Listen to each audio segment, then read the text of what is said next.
Si Mayor talaga madaling kausap.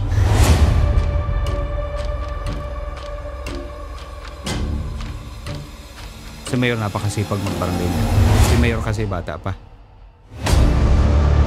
Sa kanya ko pa lang po na-experience ang mayor na walang ka-ere-ere.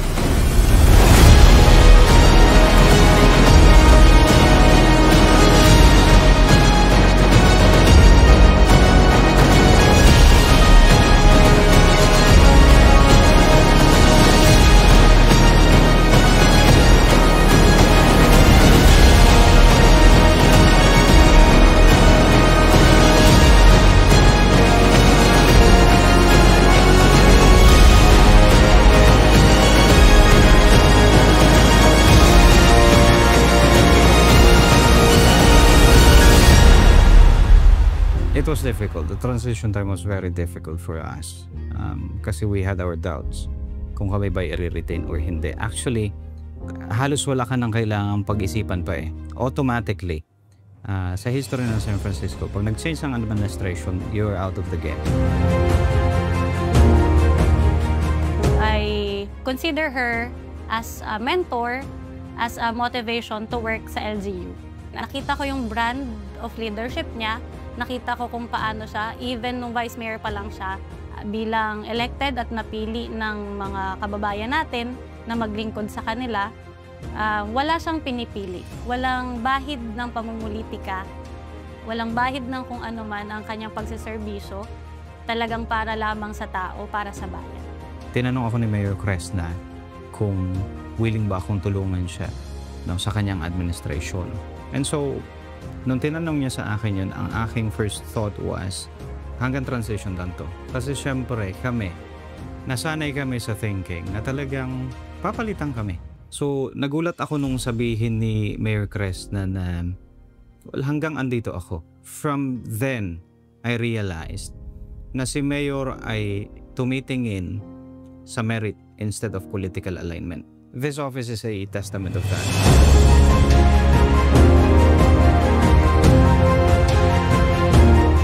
That time, nakita ko naman na siya magtrabaho before, even nung siya'y kapitan pa lamang. Alam kong si Mayor ay performer. Si Mayor Cresna is ini-strike talaga yung perfect balance between governance and politics. Ang government service naman ay hindi lamang performance alone. Kailangan mong bumaba, alamin ang situation sa barangay, and si Mayor napakasipag magbarangay niya. Si Mayor kasi bata pa. Mas pinipili niya na i-consult or humingi ng mungkahi at suhestyon sa mga taong alam niyang mas may kaalaman din doon sa pagdedesisyonan niya. Lahat kasama, hindi lamang ito sa context ng office. Ako magsasalita on behalf of, I'd say, lahat ng key staff, lahat ng department heads. Ganoon po si Mayor Cresna, lahat kasama kasi lahat kami may boses.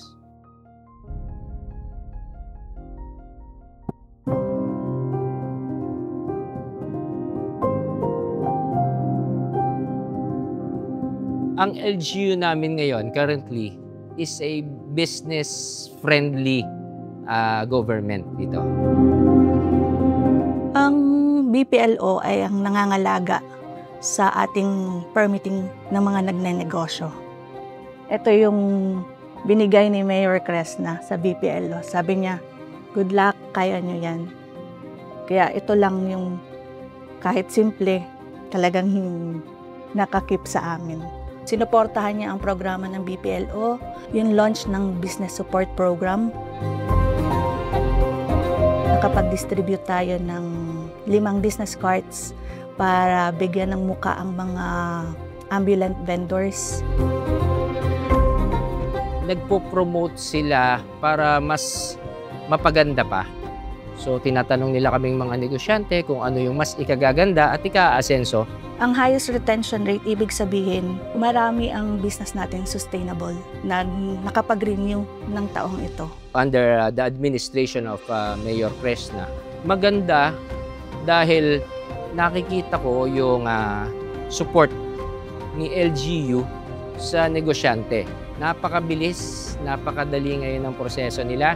Proud tayo na tayo ay ang awardee para sa highest retention rate. Napakagaang trumabaho kapag ramdam mo na ang mayor natin o ang ating leader ay aligned sa ating sa adhikain din ng opisina. Sa kanya ko pa lang po na-experience ang mayor na walang ka-ere-ere po kung malapitan. Severe tropical storm Christine. Bagyong Cristina. Ng Bagyong Christine. Nag-iwan ng malaking pinsala ang Bagyong Christine sa iba't ibang bahagi ng Quezon. May mga nawalan pa ng tirahan sa bayan ng Catanauan at San Francisco. Yung bahay ko natin diyan sa mababang lugar. Kaya nag-iba nga sa nangaanod sa yung gamit ko doon. O yung dalawang lamesa kong naanod, yung mga container, 4 na container, planggana na anod. Ayun doon, pantay tao ang baha doon. Yung during Christine na yun, mismo nga mayor po natin ay nandyan sa Emergency Operations Center. More than 24 hours, halos 48 hours siya nakastay. Habang bumabagyo na andyan siya. At yung nga po moment na tumatawag ang rescue, na-overwhelmed talaga po kami nun. Kasi laging may tumatawag na paparescue dito, paparescue dyan. Hanggang ang sasakyan po namin na augmented na kahit sa Bureau of Fire, ubos na, walang natira dito. Ang mayor po ang nagtumayo dyan bilang nga po ay alam niya papasaludo na isang mayor pumunta sa kasagsagan ng bagyo para maging incident commander. Hindi lang po siya nandyan para mag-observe. Tumayo siya bilang incident commander, kinukuman talaga niya kami. Siya po yung gumawa ng paraan. Nagulat na lang ako tapos may jeep na dumating dyan, yung pala kumanta kay si mayor. So, tinarabaho niya. Hindi lang siya pumunta dito sa akin para sabihin na, Udong, ingat kayo, o ganyan. Siya talaga yung on hand during na bagyo. Nakita ko yung katangian niya na on hand siya. Lahat ay kasama sa pag-iingat. Lahat ay kasama sa paghanda. Lahat ay kasama sa pagtugon at lahat ay magkakasama sa pagbangon kay Mayor Cresna.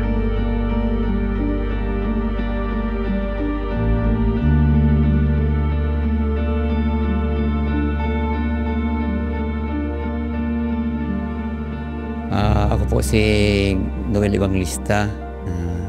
Ako po ang tatay ni John Tristan Evangelista na kung tawagin po ay Panday.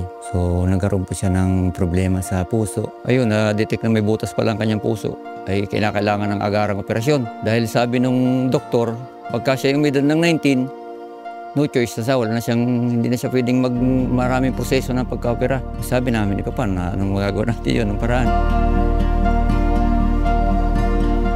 Aming tanggapan, unang-una kami yung tanggapan na malaking ginagampanan dito sa ating bayan sapagkat kami yung mga nagbibigay ng tulong sa mga tao na kailangan, sa mga PWD, senior citizen, solo parent. Wala naman kaming pinapahindian. Lahat naman na lumalapit dito ay aming napapagbigyan. Sabi sa akin ng anak ko namang isa, ni Bilog, ay papa, nalaman ni Mayora na may problema ka daw. Ay kung gusto mo daw ay inapapunta ka, inapalapit ka. Ay mahirap Bilog lumapit ay. Kaya muna natin gawa ng paraan. So hindi muna kami lumapit. Sabi ko, totoo lang po Mayora, hindi talaga po ako lalapit sa inyo. Ay ang sabi niya sa akin, anong nagiging problema? Huwag na nating ilagay dito ang politika. Basta ang mahalaga, matulungan kita. Tumawag sa akin na kailangan daw ganun, 750,000 na GL plus 150 yung cash para sa doctor's fee dahil hindi pwede sa GL yun. Hindi na sa 900 na. Nandito na rin lang po ako. Eh kung talaga matutulungan ninyo ako, hindi.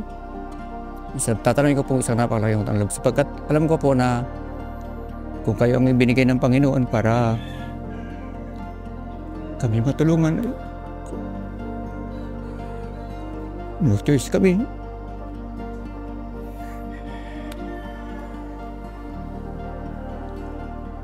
Hindi namin sukat akalain na yung pagka namin kay Mayora na yun, yung may isang tao pala na handang tumulong talaga na masagot lahat. Talagang laki ng pasasalamat ko. Sabi ko talagang ang Panginoon ay mayroong taong gagamitin para may ligtas ng buhay ng isang tao. Kaya sabi ko totoo yung slogan ni Mayora, dapat sama-sama walang maiiwan. Si Mayor talaga madaling kausap. So, lagi siya nakasuporta sa amin. Lagi niya kami tinatawagan, tinatanong, kumusta kayo? Lahat ay kasama. Walang pinipiling kliyente, maging nandun ka sa kabilang partido o ano man, tinutulungan niya. Wala siyang pinahindian.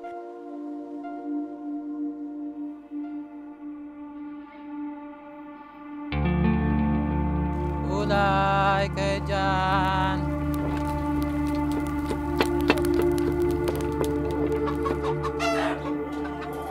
Nakasanayan ko na po talaga ang magluto, ganito. Tapos yung pag-aaral, naranasan ko na kung gaano kahirap yung mag-aral at kung gaano yung kahirap yung magluto, maglako.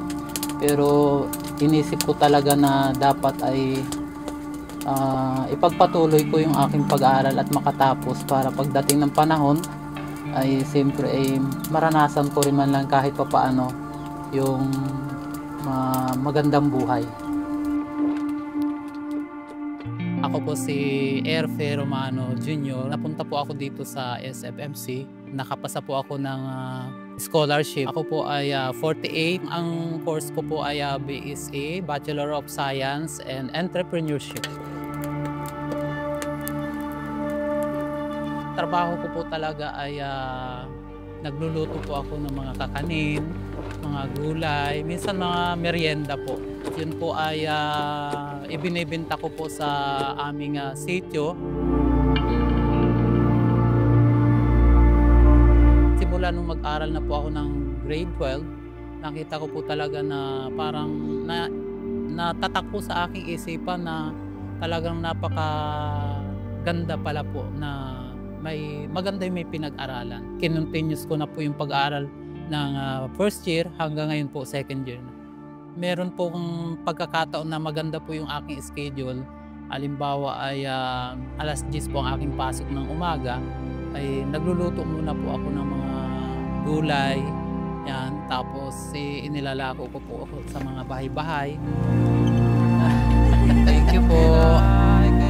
Ang mahalaga po sa akin ay yung mabuhay po ako, na makakain po ako sa buong isang araw, na at saka meron po akong pera na magamit sa pamasahe ko po araw-araw. Dapat meron po akong 300 sa maghapon para back and forth po ako sa aming barangay.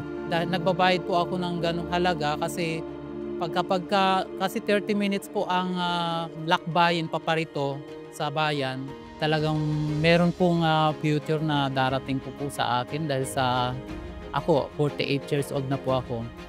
Iniisip ko po talaga na meron pang magagawa ako.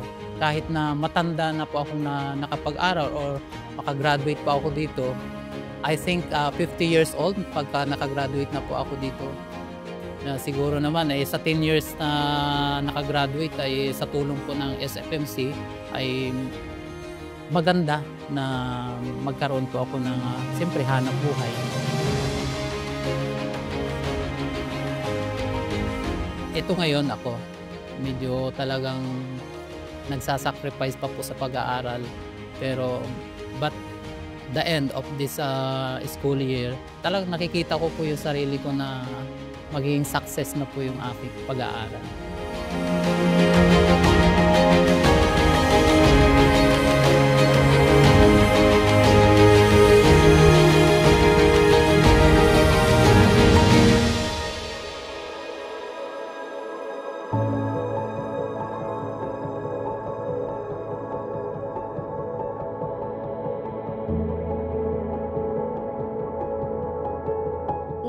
Pong taon ay meron po tayong 192 students. Nasa kalagitnaan po tayo ng implementasyon ng ating kolehiyo. Pumanaw po ang ating dating mayor, si Mayor Erpat. Ang una pong challenge na kinaharap talaga ng kolehiyo is yung pong nagkaroon siya ng issue na ipapasara po. Umaasa sila na ang edukasyon ang makakapagpaangat ng kanilang pamumuhay. Bumaba po ang enrollees namin. Nagsalita po ang ating mayor ngayon na si Mayor Cresna na Tito Ruming, ako na pong bahala, kami na pong bahala. Buhat po dun sa sinabi niya pong yan, ang akin pong mga kapwa guro, ang mga mag-aaral, ay tumibay po yung paniniwala nila na ang suporta at ang pagbibigay halaga ng ating mayor sa edukasyon ay talaga pong ganun na lamang kalaki. Binibigyan niya po ito ng sapat na pansin at budget Ang SFMC po talaga ay nagsimula sa zero. Walang libro. Ang computer ng mga bata natin ay yung initial talaga is meron kaming 10 units. Yung kasunod na ay meron kaming another 20 units. Imagine may 30 units of computers kami. Ang San Francisco Municipal College ay binubuo ng mga kabataan na mula sa iba't ibang pamilya na merong mga, sabi lang, may different backgrounds. At sa pagkakaiba-iba ng mga estudyante kong yun, ay masasabi ko na ang tagline ng ating mahal na mayor na lahat ay kasama ay talagang suited, napapanahon, at talagang lahat inaaruga niya, lahat na-accommodate, lahat na pagbibigyan, sapagkat lahat nga ay binibigyan niya ng pagkakataon para makakuha ng edukasyon kung saan nararapat para sa mga batang Auroralian.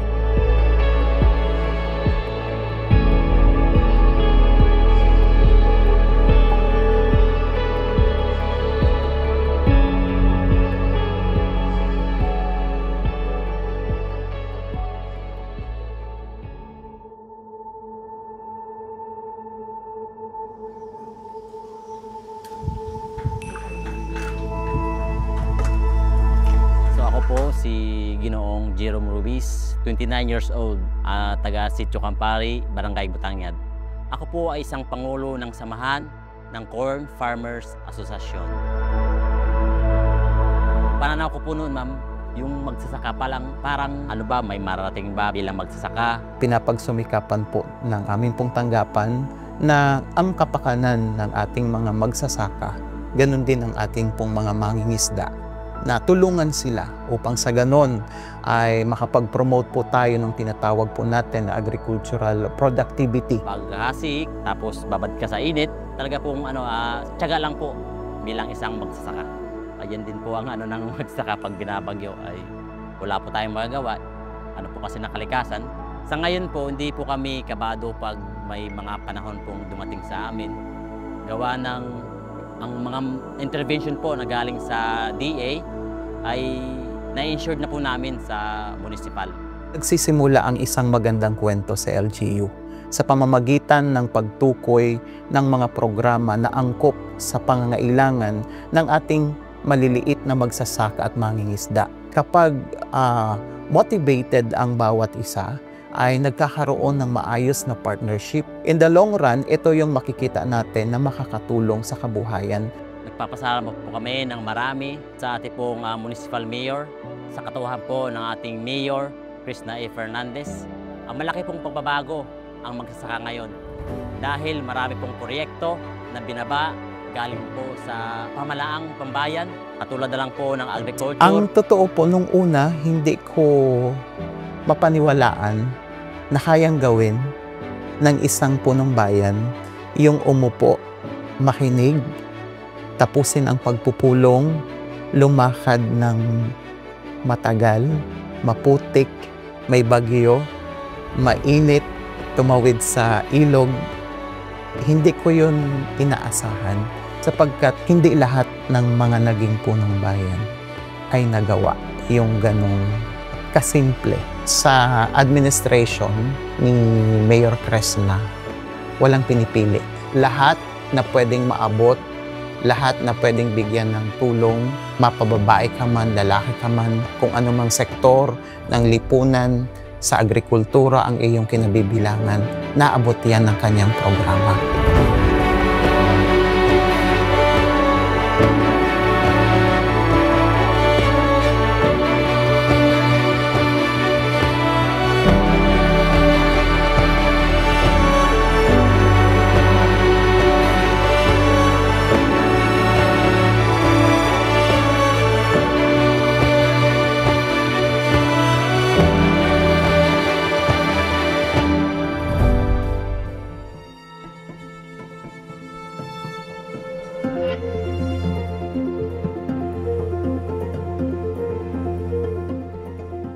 The mission of my office technically is to provide sustainable healthcare po. Basically, patient-focused po, despite a resource-limited setting po. Previously po, meron tayong dental program.